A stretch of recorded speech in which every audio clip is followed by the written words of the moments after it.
this conservation planning and developing of a plan to what we call a 9-step conservation planning process.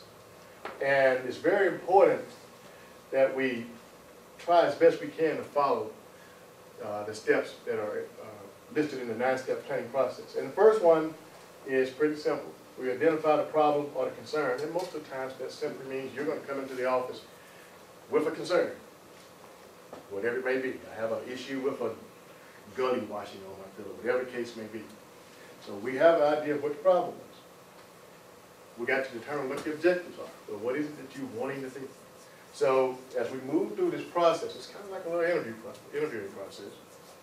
We'll get to the point where we're going to inventory the resources. And inventorying the resources might be as basic as looking at maps of your farm and gathering what information we can from those maps, soil types, topography, and things of that nature.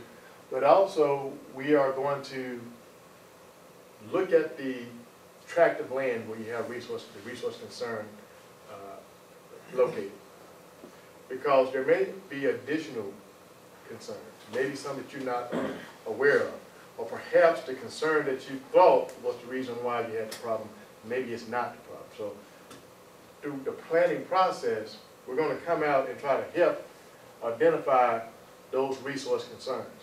And perhaps while we're out on your farm, we may also point out some additional concerns on your farm that you may be able to have addressed. Perhaps there are some concerns that we identify that we may be able to assist you with. With either technical assistance or with some type of financial assistance to help you address those problems. But whether they are addressed or not, we're hopefully going to be able to help you identify what some of those resource concerns are, if not all of those resource concerns are on your farm. Now, once we've inventoried the resources, we're going to go in and analyze the resource data. Once we've gotten our field work done, we're going to come back to the office. We're going to start looking at what do we really have going on based on all the resource concerns that we've identified on this farm and based on the objectives of the particular individual. And we're going to formulate alternative solutions. How can we go about it? If there's a soil erosion problem, okay, let's look at maybe no-till if this farmer has a conventional tiller system. This farmer may not want to go completely to no-till. Let's look at using cover crops. That's another solution. Let's look at reduced tillage or mulch till. So we're going to look at the different potential solutions that may help you to address that particular resource concern, because when you come back in to work with us, we want to, if we're going to do justice to you, we want to be able to offer you the different options that we may be able to help you with. And so we need to look and see what are those potential solutions that may help you to solve whatever that resource concern is that you identified, or perhaps the additional resource concerns that we identified when we came up to the farm. So we've come up with solutions, and we've evaluated these solutions.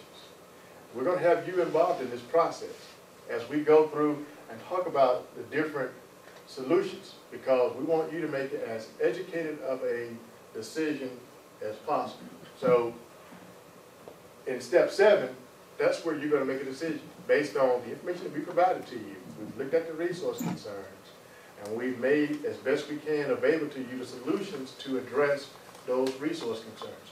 And here is where you need to make a decision as to what is the course of action that you would like to take on that tract of land where that resource concern was identified, or resource concerns. And then in step 8, you're going to go out and implement that particular plan. And we're going to come out in step 9 and evaluate the results of that particular practice. Once you notify us that you've carried out the practice, we've got to come out and inspect the practice that you've installed and make sure that it meets the specifications that are required for that particular practice. Now, we do have a regimen that we follow based on how and what we can work with. I understand that there may be issues on your farm that we may or may not be able to help you with. Our issues are based on resource concerns, and we have major resources that those resource concerns have to fall upon in order for us to address them. soil, water, air, plants, and animals are the major resource concerns that we address when we're looking at helping you with your operation. But there was one additional one that was added, the human consideration. So we have to also consider you, the individual. In every presentation, encouraging everyone to be a good steward of the land. Because if you're not going to be a good steward of the land that you farm today, then there's not going to be a farmer tomorrow to farm the land that you currently farm.